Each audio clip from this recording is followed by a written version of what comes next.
Welcome back, everyone, to our next video in the series on textual criticism. We are working our way through the Hebrew Bible. I promise we are almost done. So today we're going to look at the second part of the recensions of the Septuagint. And to kind of give you an idea, following this video, we'll do the final three translations, the Aramaic Targums, the Syriac Peshitta, and the Latin Vulgate. And then next week, we will do somewhat of a review to try to sort of, in summary fashion, kind of recap what we've learned thus far before we move into the New Testament. So let's get started with part 2 of the recensions of the Septuagint. We're going to look at, very briefly, an introduction to H.A.P.S, Theodotion, Aquila, Symmachus, Origen's Hexapla, and finally the Lucianic recension. So this certainly does not cover all of the recensions, but these are some of the more significant recensions that, as a text critic, you need to be aware of. So we've talked a little about the H.A.P.S Theodotion recension. Dates to, at the latest, the middle of the 1st century CE, but probably fair amount earlier. The reason that it's called the H.A.P.S recension is that it has an idiosyncratic way of translating the word gam, which in Hebrew means also. So the Hebrew word gam is very frequently translated with the Greek word kaige, which is a combination of the words kai and ge, which means at least. And this reflects a method of Jewish interpretation of the Hebrew word gam. It was thought that Theodotion early on was responsible for this recension, so in antiquity, that's who was attributed with this translation. With this recension. Aquila, written approximately 125 CE. This is the most literal or wooden recension. So every word, letter, and grammatical marker, each was understood to hold meaning. And so one of the things that shows up that's idiosyncratic is this rigid translation of the particle et in Hebrew, which is a direct object marker.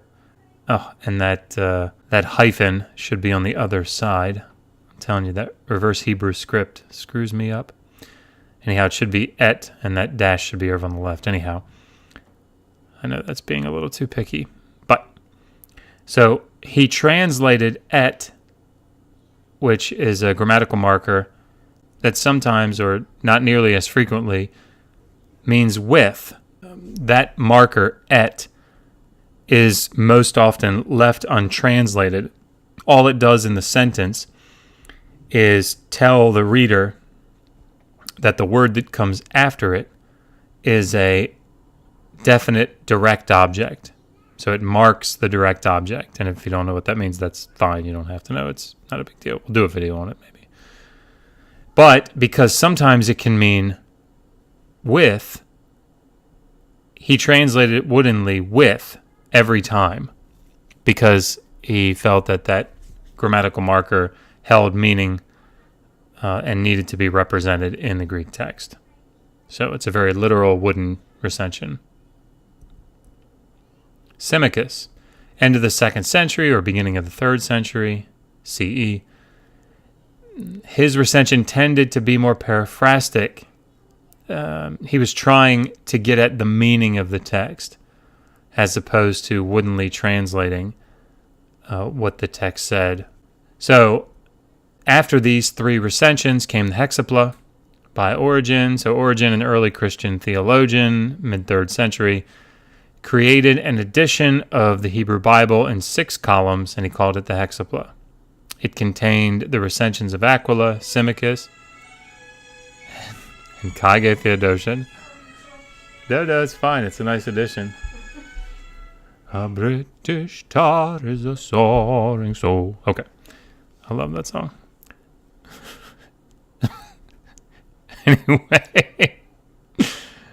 All right. I don't remember where we were. Okay, so finally, after the Hexapla, we have other recensions, but one that we should probably note is the recension of Lucian. And it dates to the late 3rd century. And the thing that we want to note about it is that the Lucianic recension at times agrees with some of the Qumran manuscripts. Okay, so we've gone through the recensions to the Septuagint. I know maybe for some of us this is dragging a little bit. I apologize for that if it is. But I think it's good to just briefly give a cursory overview of all of these things. Tomorrow we're going to wrap it up with the Aramaic Targums, the Syriac Peshitta, and the Latin Vulgate. We will hit those, very, very briefly. And then we'll move on to sort of a tying it all together look at textual criticism of the Hebrew Bible. So stay with us.